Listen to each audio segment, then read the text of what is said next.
dentre esses temas abordados a respeito da organização financeira dos municípios, nós discutimos bastante sobre o federalismo, sobre as receitas municipais, sobre as despesas públicas e um pouquinho, se eu me lembro bem, sobre dívida pública.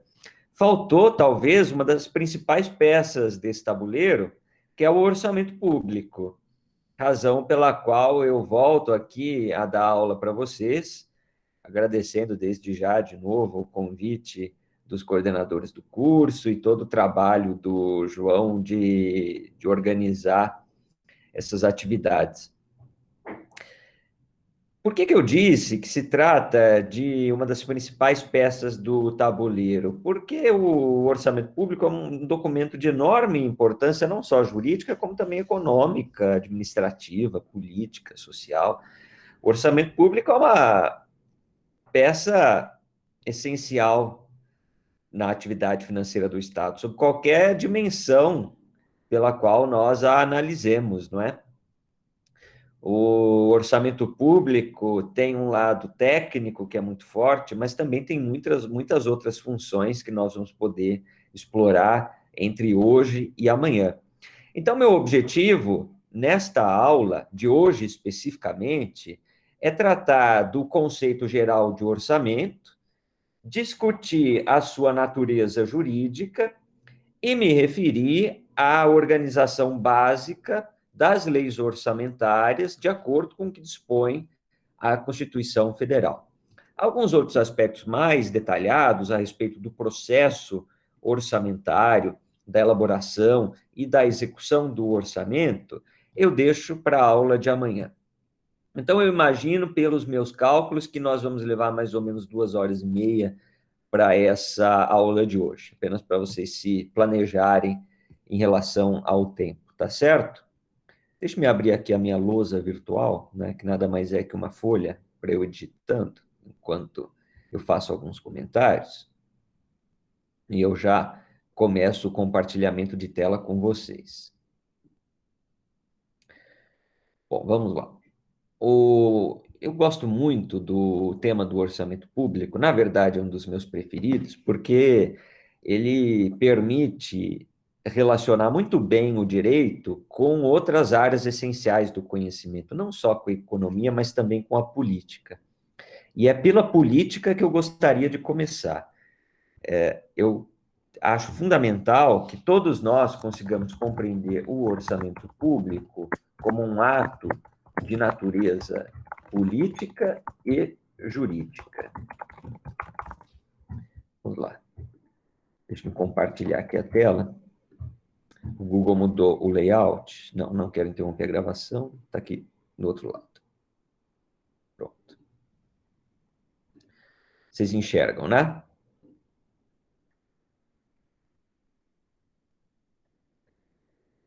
O orçamento... Sim, professor. Tá, maravilha. Então, o orçamento público é um documento que tem uma imensa relevância, tanto política quanto jurídica. Econômica também, é claro. Eu vou deixar esse aspecto econômico um pouco mais para frente, e vocês já vão entender por quê. Todo mundo mesmo, né, sujeitos de direito público ou de direito privado, faz o orçamento público. Todo mundo tem a necessidade de organizar as suas finanças. Quem menciona finanças, quase que necessariamente menciona alguma ordem para essas finanças, alguma necessidade de organização para essas finanças. Quanto mais complexa a dimensão financeira do indivíduo, não é? Quanto maior for a quantidade de recursos administrados e quanto maiores as necessidades que devem ser atendidas por esses recursos, tanto maior, igualmente, a necessidade de uma boa organização dos recursos disponíveis, das finanças, do dinheiro. Não é à toa que um teórico do Estado anterior ao Maquiavel, do qual vocês já devem ter ouvido falar, o Jean Bodin, que escreveu Os 6 livros da República, conhecem o Jean Bodin? O Jean Bodin é um cientista político antes de haver a ciência política, né? Uma pessoa bastante à frente do seu tempo, no século XVI, portanto, aí nos anos de 1500, ele já estava teorizando sobre a natureza do Estado. E ao teorizar sobre o Estado, o Jean Bodin usava muito a imagem do corpo humano e dizia que o orçamento público eram os nervos da República. Ele expunha, portanto, como o orçamento, enquanto peça de organização financeira, é sensível para a vida do Estado, para a condução da vida do Estado. Do Estado. O orçamento distribui recursos e, ao mesmo tempo, é sujeito ao ambiente, o ambiente político, as atividades militares, a vida social, tudo isso acaba interferindo na forma como se administram os recursos públicos. E não se poderia entender uma república, um Estado, que começava a se organizar como Estado-nação, né, no começo do século XVI, havia as primeiras experiências em Portugal, na Espanha. Não seria possível compreender esses Estados sem entender a importância da sua atividade financeira, né? Os Estados começavam a se organizar melhor enquanto entes soberanos, e esse ente soberano dependia de um documento que permitisse consolidar receitas e despesas num universo que se tornava cada vez mais complexo. Os estados nacionais substituíam os pequenos reinos, os pequenos feudos, e, portanto, exigiam também uma maior capacidade de organização das competências administrativas. Para isso, o orçamento público era uma ferramenta essencial. Essa administração mais complexa não poderia ser feita sem uma adequada gestão financeira do Estado. Um registro de um patrimônio que não era só o patrimônio do soberano, né? O orçamento público, no começo, se confunde muito com um orçamento particular do soberano, mas nessa época já começa a haver um distanciamento, uma dissonância entre o que era o patrimônio público e o que era o patrimônio privado dos reis.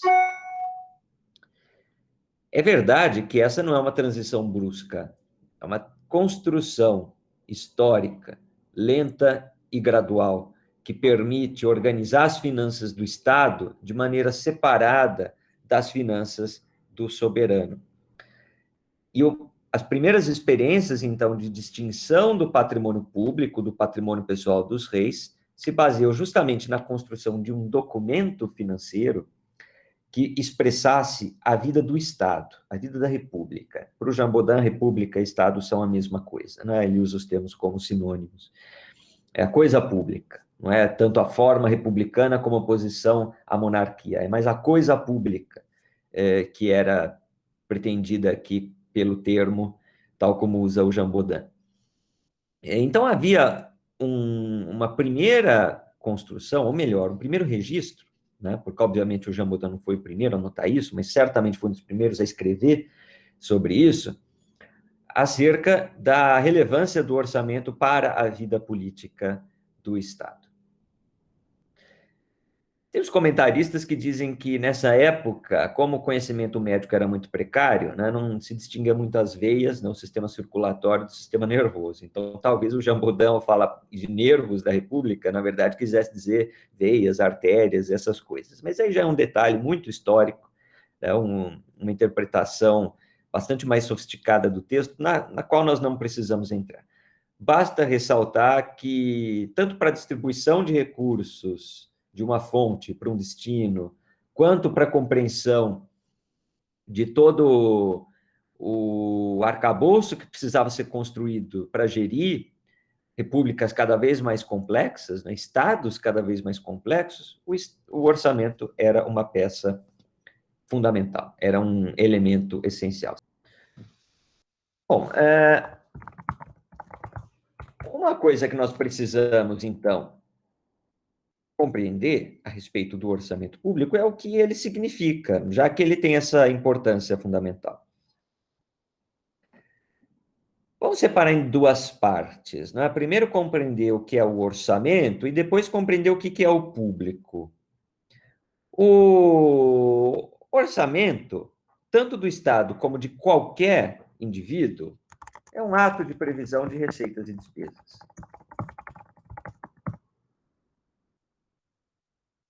Um ato de previsão de receitas e despesas pressupõe que haja um documento, né, um documento que contenha estes elementos, aquilo que o Estado arrecada e aquilo que o Estado pretende fazer com o dinheiro.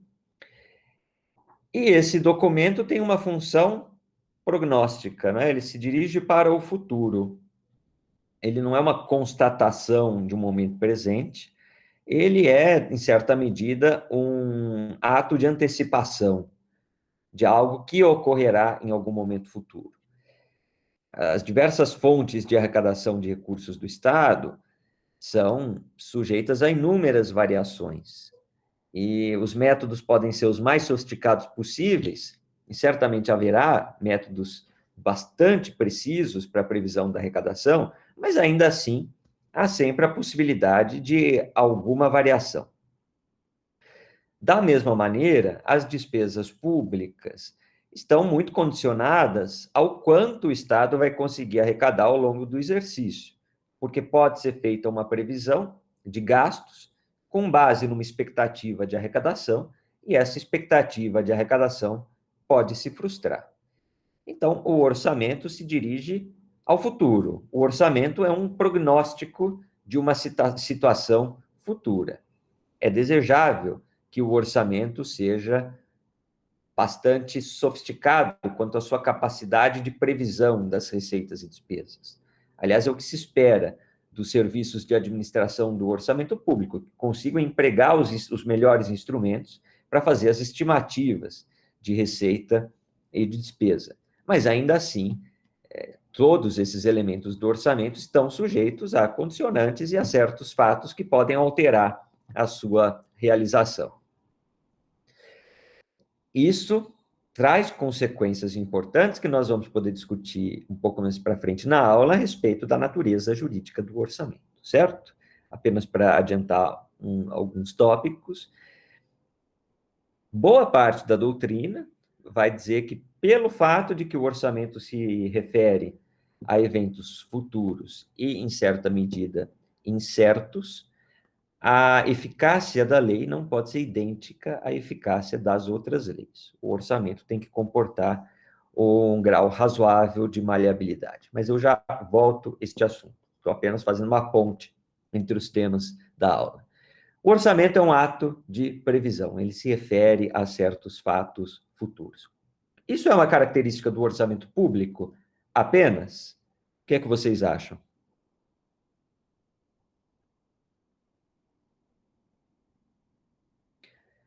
Em comparação com o orçamento privado, pareceria que o orçamento dos particulares também tem essa característica, não? Que não há uma diferença conceitual tão importante assim, apenas com base nessa afirmativa. Daí que quando nós falamos de orçamento do Estado, propriamente, de orçamento público, parece que ainda falta alguma coisa nesse conceito. A definição desse conceito deixa alguma coisa de fora. Porque, afinal de contas, se os orçamentos particulares das empresas ou das famílias são também atos de previsão de receitas e despesas, falta alguma coisa para qualificar o orçamento como público, não é? Talvez um primeiro elemento intuitivo para construir esse conceito de orçamento público seja o de que o orçamento é o ato de previsão de receitas e despesas do Estado, certo?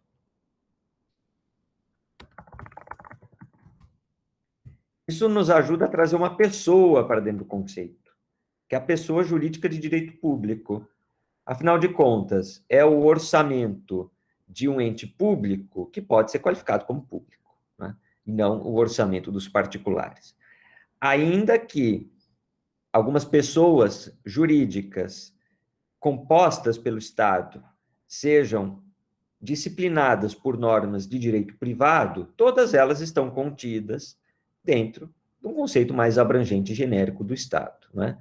Mesmo as estatais, as sociedades de economia mista, que são regidas, estão sujeitas a um regime jurídico de direito privado, compõem o Estado na sua administração indireta.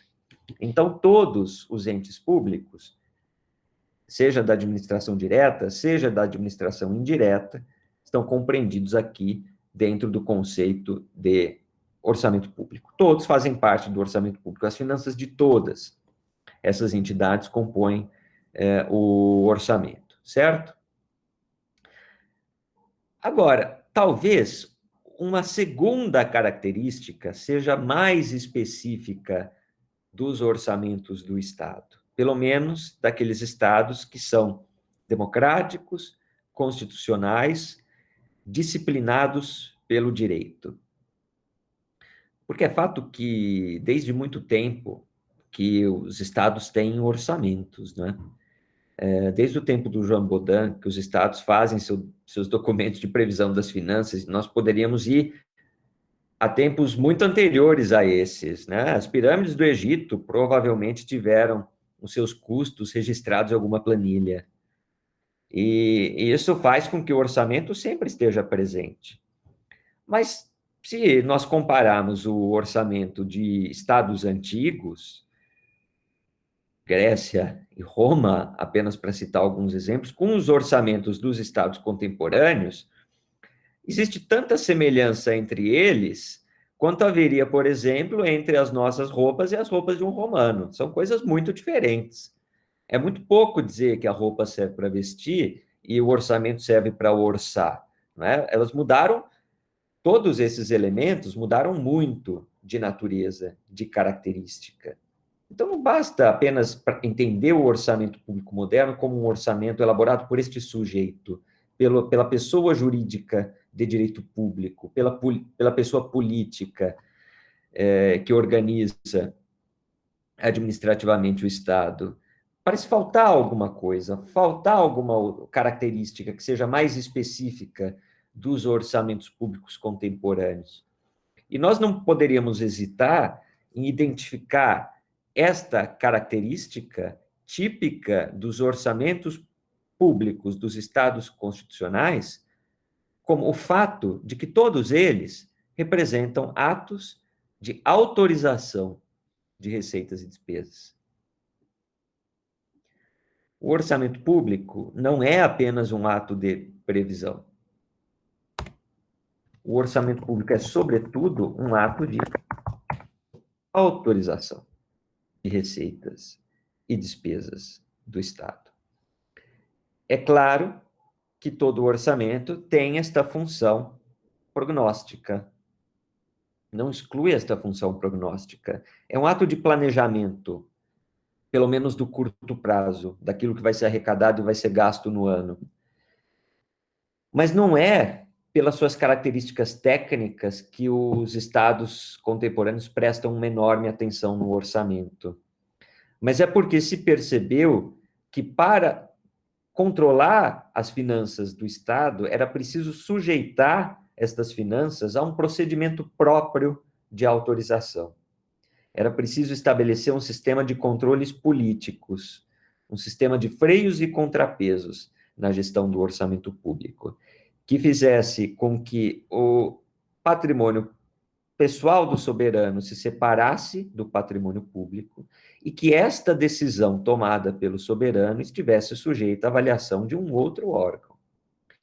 De preferência, melhor ainda, se fosse um órgão democrático, um órgão eleito, representativo, que pudesse, então, conceder o seu aval para a previsão elaborada pelo governo. O que caracteriza o orçamento público é ele ser um ato de autorização, pelo qual um órgão representativo permite que um outro órgão, no caso o governo, obtenha aquelas receitas e realize as despesas que estão ali previstas. Eu anotei aqui algumas coisas que eu pude extrair dessas observações que vocês fizeram, e todas elas ajudam a explicar esse conceito do orçamento público como um ato de autorização. Breve percurso histórico, brevíssimo, né? O orçamento do Estado, enquanto confundido com o orçamento do soberano, não é um documento de grande importância, certo? Ele não tem essa carga que tem os nossos orçamentos atuais, de serem leis aprovadas por um Congresso, por um parlamento, e das quais se deveria extrair alguma consequência jurídica, não é? Alguma força normativa. À medida que o orçamento público fosse quase como uma extensão do orçamento privado dos reis, não teria grandes indagações a respeito dele, né? Ele pode ser, não precisa ser aprovado por ninguém, porque afinal de contas o poder do soberano não é um poder limitado. Se ele for alterado, isso não traz problema nenhum, né? Se o orçamento for descumprido, não há consequências, porque afinal de contas, de novo, não é possível restringir a capacidade de ação do soberano, que, volta a dizer, tem um poder incontrastável, né? É ilimitado, o poder de alguém que se qualifica como soberano, e etc. Então, não teria aqui grandes características de aceitar o arbítrio como parte do jogo. A partir do momento em que se constroem regras para limitar o orçamento, o direito chama para si um problema que anteriormente era um problema exclusivamente político. Quem é que limitaria o poder do monarca, o poder do soberano, num contexto em que nenhum órgão poderia restringir o seu poder? Ninguém, né? O arbítrio faz parte do jogo, ele está no núcleo do problema. O orçamento acolhe o arbítrio, certo? Num Estado não disciplinado por uma Constituição, num Estado anterior ao Estado moderno. Quando o direito chama para si esse problema, ele se baseia na ideia de que o poder do soberano não pode ser um poder ilimitado, de que deve haver regras do jogo que limitem o poder dos agentes do Estado, que ninguém está acima do direito. Não é? A ação dos agentes políticos é constrangida pelo direito, é disciplinada pelo direito, há regras. Né? E aí se constrói toda a história das constituições e do próprio direito público. Daí que nós passemos a admitir que a liberdade de ação dos atores administrativos do Estado possa até ser marcada pela discricionariedade enquanto um critério de escolha entre opções, desde que isso não se traduza em arbítrio, de que essa possibilidade de escolhas esteja prevista pela lei, de que a lei admita essa possibilidade de escolha, de que quando não houver atos vinculados, portanto, aqueles que já têm um conteúdo determinado pelo direito, haja, da parte dos agentes do Estado, uma liberdade de escolha. Pois bem, o orçamento público, quando passa a ser regulado pelo direito, perde essa conotação de arbítrio. Né? Se existem regras que organizam o processo, e se existem normas que estabelecem até um conteúdo para o orçamento público, dizendo que algumas despesas devem estar nele, isso significa que o orçamento não é só um ato de natureza política, que o orçamento público é também um ato de natureza jurídica. Algo que eu gostaria que vocês notassem, para aprofundar um pouco esse conceito. Vejam que essa transição não é óbvia. Vejam que não é banal dizer que o orçamento público é um ato de natureza jurídica, que é um ato disciplinado pelo direito. Isso significa construir a ideia a partir de uma série de conceitos que vão ser elaborados pelo direito público, de que a ação do Estado é regida pelo direito e que o gestor de recursos públicos é responsável pelas decisões que toma, pelas escolhas políticas que faz, certo? Então, há um universo aqui de incidência do direito sobre o orçamento público, que às vezes compete ainda com essa força política do orçamento. E a gente já vai ver isso, sobretudo a partir de uma coisa muito importante que você falou. Toda vez que nós nos indignamos quando vemos eventos vários, inúmeros, de negociação de recursos públicos, como se fosse um balcão, como se fosse um açougue, nós estamos, na verdade, nos perguntando, bem, mas não deveria haver um certo limite para a ação destes indivíduos? E, de fato, há, não é? O direito pode construir regras para organizar o processo e para criar incentivos para que as decisões sejam tomadas em um ou outro modo, de um ou outro modo, que vão em uma ou em outra direção. Mas a política está sempre ali, né? O orçamento não consegue perder, e, aliás, nem deveria perder por completo, porque é da sua própria essência ser ali uma peça que representa interesses variados. Ele é uma espécie de síntese de diversos interesses do jogo. Ele é uma peça de acomodação dos vários interesses. Quanto maior o número de agentes, maior o consenso que se exige do orçamento público. Ou seja, mais difícil é construir um orçamento público e provavelmente maiores as composições que este orçamento vão ter que fazer. Quanto menor a maturidade política de um Estado, então, tanto maiores vão ser a presença desses interesses partidários em detrimento dos interesses nacionais. Isso não é um fado, isso não é um destino, isso é o resultado das características políticas de uma sociedade. Veja, uma sociedade em que os interesses pessoais prevalecem muito sobre o orçamento público, provavelmente vai... quer dizer, em que os interesses pessoais prevalecem muito sobre o interesse público, provavelmente vai ser uma sociedade em que o orçamento público vai ter essa mesma característica.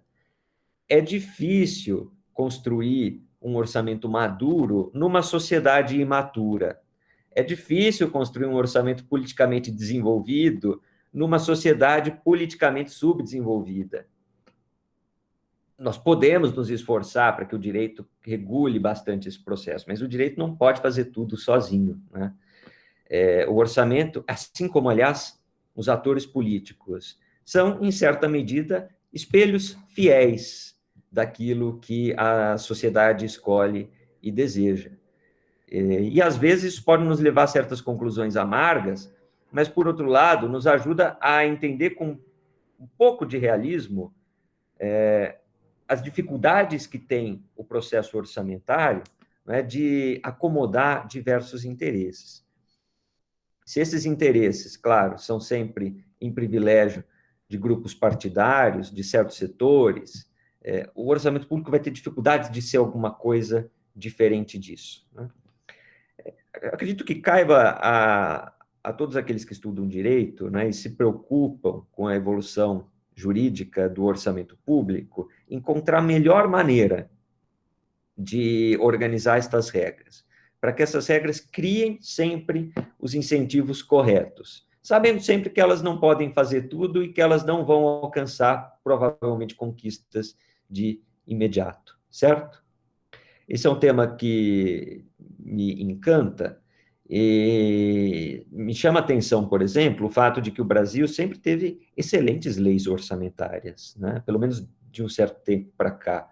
A nossa Lei 4.320 é uma lei boa. O Decreto-Lei 200 de 67 tem elementos muito importantes de planejamento da ação governamental.